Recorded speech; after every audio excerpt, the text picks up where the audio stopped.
नमस्कार विद्यार्थी मित्रांनो, इंटरेस्टिंग मुद्दा आजचा. बरेचशा दिवसानंतर आपण भेटतोय आणि एका खूप महत्त्वाच्या टॉपिक सोबत भेटतोय.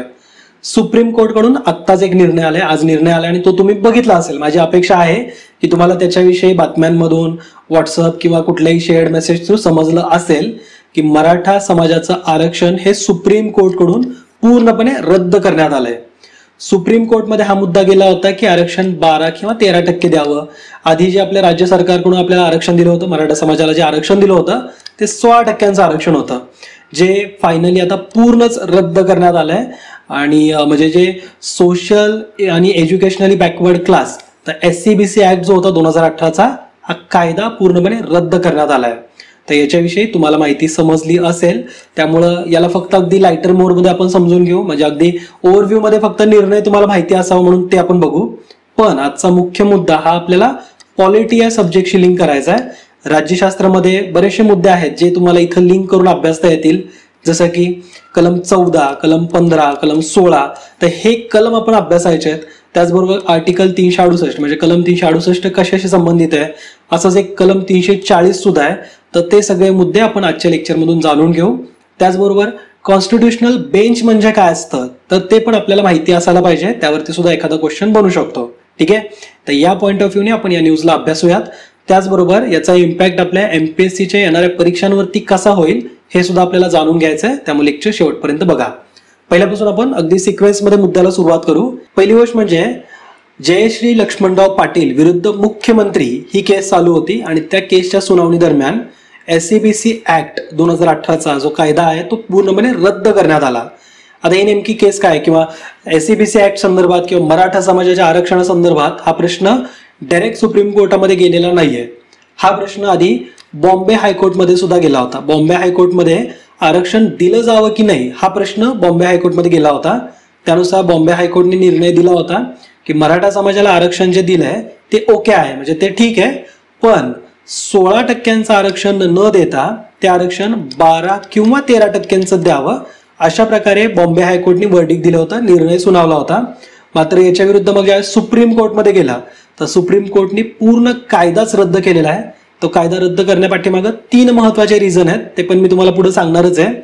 पण ज्यावेळेस केसची सुनावणी चालू होती त्यावेळेस सुप्रीम कोर्टने इंदिरा साहनी विरुद्ध भारत सरकार ह्या केसचा किंवा याचा जे निर्णय होता तर त्याची आठवण काढून दिली आहे. म्हणजे त्या निर्णयामध्ये असं सांगण्यात आलं होतं की भारतामध्ये 50% जास्त आरक्षण नसावं. तर हा निर्णय देण्यात आला होता इंदिरा साहनी विरुद्ध भारत सरकार या खटल्यामध्ये.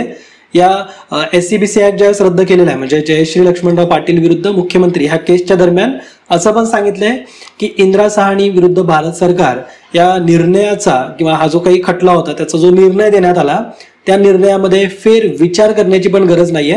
म्हणजे 50% जास्त आरक्षण जायला नको. तर त्यामुळं मग मराठा समाजाचं आरक्षण ऑटोमॅटिकली रद्द होतं. कारण महाराष्ट्रामध्ये सध्या 13% SC साठी, ST साठी 7%, 19% OBC साठी आहे, 2% स्पेशल बॅकवर्ड क्लास साठी आरक्षण आहे, 3% VJ साठी आहे, 2.5% NTB साठी, 3.5% आहे NTC साठी आणि 2% आहे NTD साठी. तर एकूण जर बघितलं तर हे 52% होईल. ठीक आहे, ऑलरेडी हे 52% आरक्षण आपल्या महाराष्ट्रामध्ये दिलं जातं आणि त्यात मग हे 16% अजून एक्स्ट्रा, म्हणजे हा नंबर किती होतोय तर साधारणतः 68% आरक्षण होत आहे, जे की अनकॉन्स्टिट्युशनल आहे. म्हणजे जे आपल्या या इंदिरा साहनी विरुद्ध भारत सरकार या केसच्या वर्डिकमध्ये सांगितलं होतं की 50% जास्त आरक्षण नको आहे, तर त्याची इथं आठवण काढून देण्यात आली.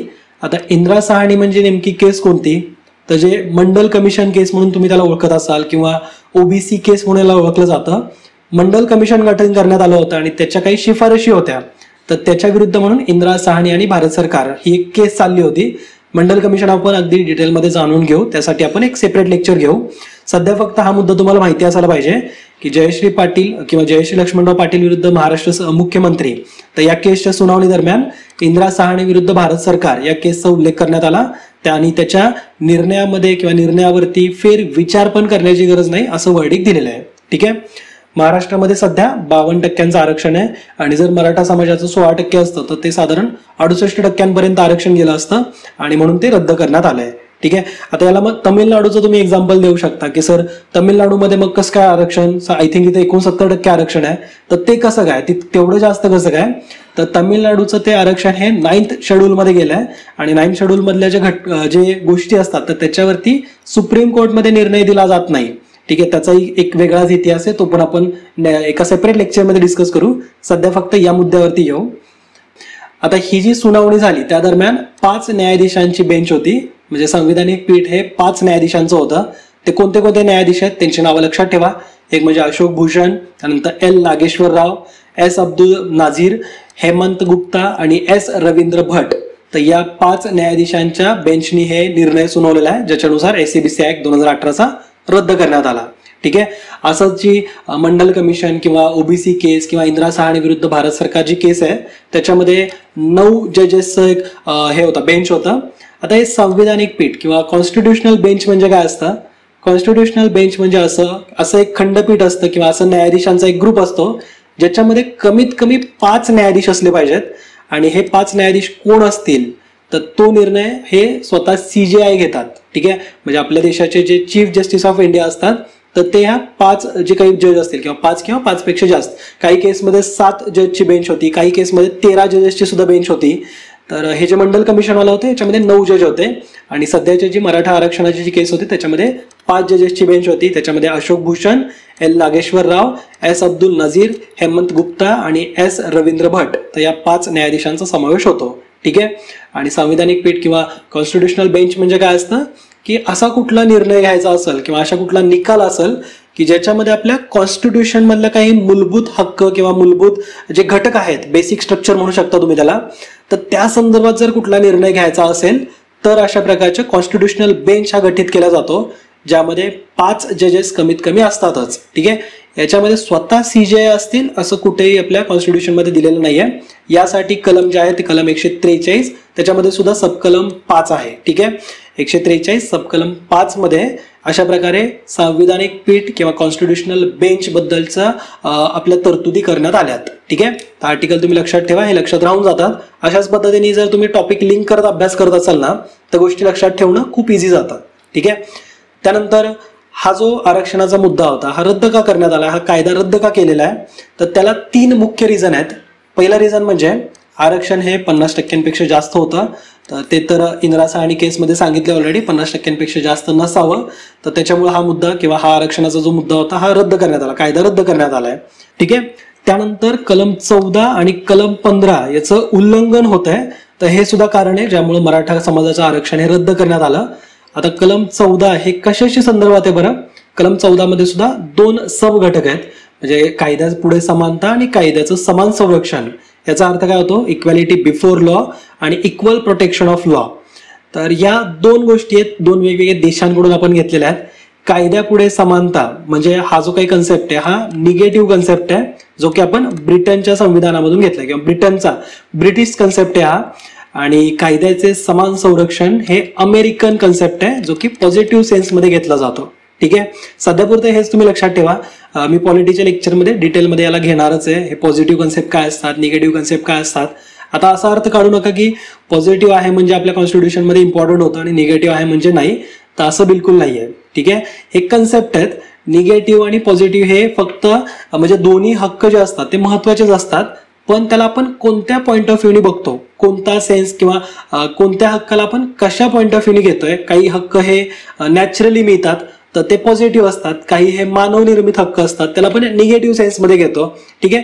तर निगेटिव्ह आणि पॉझिटिव्ह कन्सेप्ट काय हा आपण डिटेलमध्ये जाणून घेऊयात. सध्या तरी फक्त हेच लक्षात घ्या की कलम 14 मध्ये आणि कलम 14 आणि कलम 15चं उल्लंघन होत आहे, तर त्यामुळे सुद्धा हा मराठा समाजाचा जो आरक्षणाचा मुद्दा होता, आरक्षण जे होतं ते रद्द करण्यात आलं. ठीक आहे. त्यानंतर गायकवाड समिती जी गठीत करण्यात आली होती मराठा समाजाच्या आरक्षणासंदर्भात, तर त्या समितीकडून जो अहवाल किंवा जो रिपोर्ट प्रकाशित करण्यात आला त्यामधून मराठा समाज हा सामाजिक आणि शैक्षणिक दृष्ट्या हा मागास आहे हे सिद्ध होत नव्हतं. ठीक आहे. म्हणजे जी गायकवाड समिती ही मराठा समाजाच्या प्रश्नासाठी म्हणून गठीत करण्यात आली होती त्या समितीच्या अहवालामध्ये मराठा समाज हा सामाजिकदृष्ट्या किंवा शैक्षणिकदृष्ट्या हा मागास आहे असं दिसत नाहीये आणि त्यामुळे हे आरक्षण मराठा समाजाला देता येत नव्हतं. ठीक आहे. जर या रिपोर्टमध्ये असं मेन्शन करू शकले असते किंवा प्रूव्ह करता आलं असतं की मराठा समाज हा सामाजिकदृष्ट्या शैक्षणिकदृष्ट्या हा मागास आहे, तर आपण तर सुप्रीम कोर्टने थोडाफार विचार केला असता. मात्र या रिपोर्टमध्ये मराठा समाज हा सामाजिकदृष्ट्या मागास आहे किंवा शैक्षणिकदृष्ट्या मागास आहे हे सिद्ध होत नाही. तर मुख्यमंत्र्यांचा विचार केला तर 19 आतापर्यंत मुख्यमंत्री झालेत आणि त्याच्यापैकी 11 हे डायरेक्टली मराठा समाजाशी बिलॉंग करतात. त्यामुळे मराठा समाज हा सामाजिकदृष्ट्या बॅकवर्ड आहे, मागास आहे, हे रिपोर्टमधून प्रूव्ह करणं हे थोडं डिफिकल्ट गेलं. ठीक आहे. तर ह्या 3 मुख्य रिझन्समुळं हा जो काही मराठा समाजाचं आरक्षण जे होतं हे सुप्रीम कोर्टने रद्द केलंय. ठीक आहे.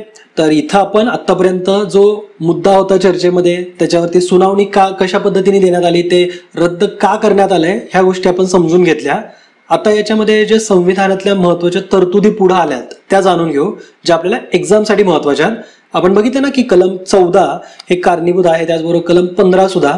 तर कलम 15चा उल्लेख आपण इथं करूयात. कलम 15 कशाशी संदर्भात आहे, तर कलम 15 हे आपल्याला कुठल्याही व्यक्तीवरती त्याच्या धर्म असेल, जात, त्याचबरोबर लिंग, वंश आणि त्याचबरोबर जन्मस्थान, तर ह्या कारणांवरून त्या व्यक्तीवरती कुठल्याही प्रकारे भेदभाव केला जाणार नाही याच्याशी संदर्भात आपल्याला कलम 15 मध्ये तरतुदी दिल्या.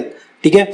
म्हणजे इथं काय होत होतं की एखादा व्यक्तीची जात तो मराठा समाजाचा असेल म्हणून आपण त्याला आरक्षण देतोय, हा प्रश्न पुढे येत होता. म्हणजे इथं मूलभूत हक्कांचं उल्लंघन होत होतं. आता तुम्हाला लगेच वाटत असेल ना की सर मग बाकीच्या समाजासाठी आरक्षण जे असतं ओबीसी साठी आहे, SC/ST साठी आहे, तर त्या आरक्षणामध्ये मग जात हा मुद्दा पुढे येत नाही का, किंवा एखाद्या विशिष्ट धर्मासाठी एखादा आरक्षण असेल तर तिथं धर्म हा मुद्दा पुढे येत नाही का, किंवा महिलांना सुद्धा आरक्षण दिलं जातं, किंवा पंचायत समितींमध्ये निवडणुकांमध्ये महिलांसाठी राखीव गट असतात, मग इथं लिंगामुळे तिथं भेदभाव होत नाही का, किंवा ते मग हनन होत नाही का मूलभूत हक्कांचं. तर त्याच्यासाठी ना थोडा बारकाईने अभ्यास करणं गरजेचं आहे. कलम 15 आणि कलम 16 जे आहे त्याच्यामध्ये प्रत्येकी सबसेक्शन 4 तुम्हाला अभ्यासायचे आहेत किंवा वाचू शकता तुम्ही. ते जे सबसेक्शन किंवा उपकलम जे आहे ना त्याच्यामध्ये असं दिलंय की कुठल्याही व्यक्तीच्या उत्थानासाठी किंवा प्रगतीसाठी म्हणून तो जर व्यक्ती हा सामाजिक किंवा शैक्षणिक दृष्ट्या जर मागास असेल तर त्या व्यक्तीच्या प्रगतीला सरकारकडून हातभार लावला जावा, त्याच्या प्रगतीसाठी सरकार निर्णय घेऊ शकतो, अशा प्रकारचं पोटकलम आहे. पोटकलम 15(4) म्हणजे 15 मधलं 4 आणि 16 मधलं 4. 16 कशाशी संदर्भात आहे, तर कलम 16 हे नोकऱ्यांशी संदर्भात आहे. नोकऱ्यांमध्ये सगळ्यांना समान संधी. ठीक आहे. तर समान संधी म्हणून लक्षात ठेवा फक्त की कलम 16 हे समान संधींशी संदर्भात आहे. मागे सेम प्रश्न तुम्हाला पडला असेल की सर मग इथं सुद्धा काही विशिष्ट जातींसाठी, धर्मांसाठी, लिंगासाठी म्हणून का आरक्षण दिलं जातं, जर आपल्याला संविधानामध्ये सांगितले की समान संधी असायला पाहिजे प्रत्येक नागरिकासाठी, तर याच्यात सुद्धा सबकलम 4 तुम्हाला बघायचं आहे. अगेन तीच तरतूद आहे की जर एखादा व्यक्ती किंवा एखादा घटक हा सामाजिक दृष्ट्या, वर्ड महत्वाचे आहेत बरं इथं, एक म्हणजे सामाजिक आणि दुसरा म्हणजे शैक्षणिक. तर एखादा व्यक्ती किंवा घटक हा सामाजिक दृष्ट्या किंवा शैक्षणिक दृष्ट्या जर मागास असेल तर त्या समाजाला किंवा त्या व्यक्तीच्या उन्नतीसाठी, प्रगतीसाठी म्हणून राज्य सरकार एखादा कायदा बनवू शकतो, आरक्षणाच्या तरतुदी त्याच्यासाठी सेपरेट करू शकतो, असं आपल्याला 16(4) आणि 15(4) मध्ये दिलंय. ठीक आहे. मग आता अगेन तुम्हाला प्रश्न पडला असेल की सर रिसेंटली जे EWS देण्यात आलं होतं म्हणजेच इकॉनॉमिकली वीक सेक्शन, तर हे कसं काय देण्यात आलं, याच्या संदर्भात नेमकं काय केलेलं आहे. तर याच्यामध्ये तर शैक्षणिक किंवा सामाजिक मागास असा वर्ड किंवा असा उल्लेख कुठेही नाहीये. इथं इकॉनॉमिकली म्हणजे आर्थिक असा शब्द उल्लेख आहे आणि इथं आपण बघितलं तर फक्त सामाजिक आणि शैक्षणिक असाच उल्लेख केला होता या पोटकलम 4 मध्ये. तर याच्यासाठी म्हणून आपल्या संविधानामध्ये एक बदल करण्यात आला, कॉन्स्टिट्युशनल अमेंडमेंट करण्यात आली. संविधानामध्ये 103वी घटनादुरुस्ती करण्यात आली आणि त्याच्यानुसार म्हणजे कलम 368चा वापर करून 103वी घटनादुरुस्ती करण्यात आली आणि त्यानुसार आर्थिक वीक सेक्शन म्हणजे इकॉनॉमिकली वीक सेक्शन असा शब्द उल्लेख करण्यात आलाय. त्याच्यासाठी 15 मध्ये पोटकलम 6 आणि 16 मध्ये सुद्धा पोटकलम 6 हे ऍड करण्यात आलंय. ठीक आहे. 4 मध्येच बदल नाही केलेला, सेपरेटच एक सब कलम किंवा एक पोटकलम ऍड केलेला आहे.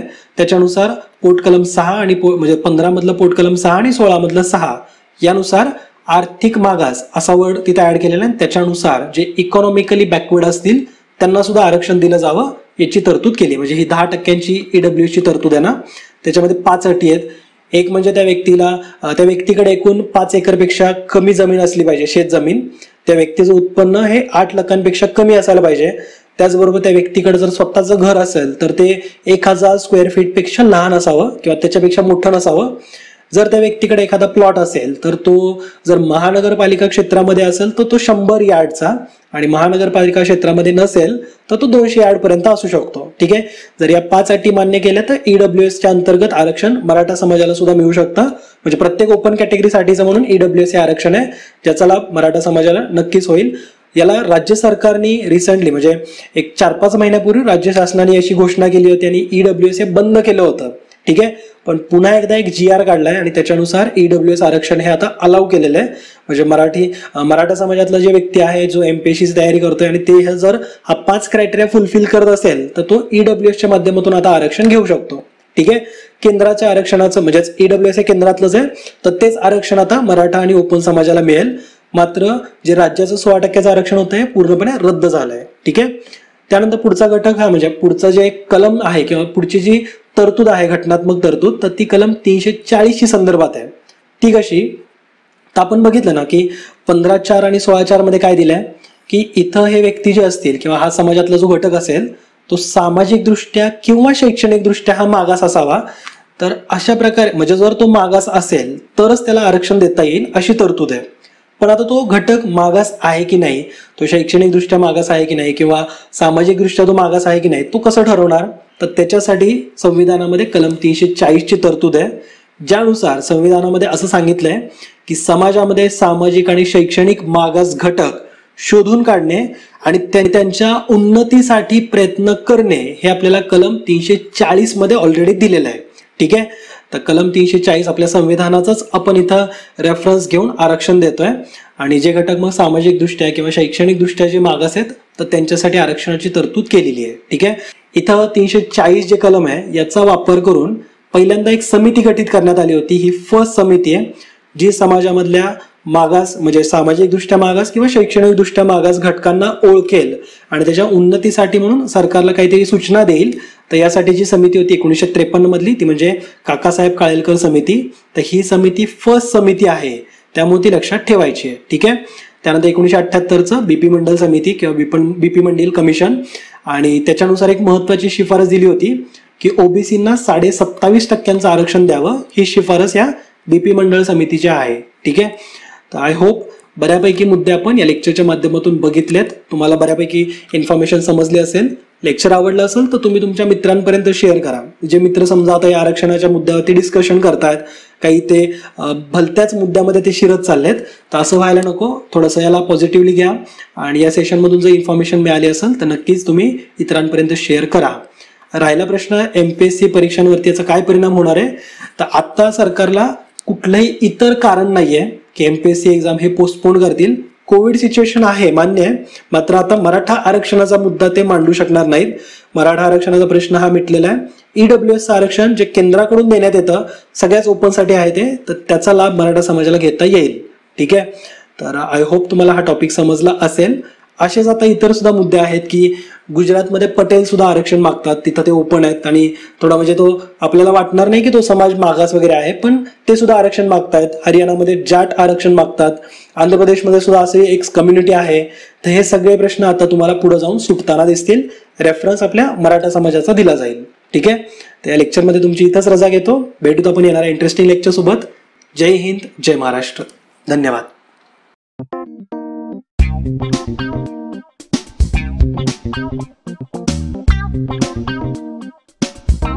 Thank you.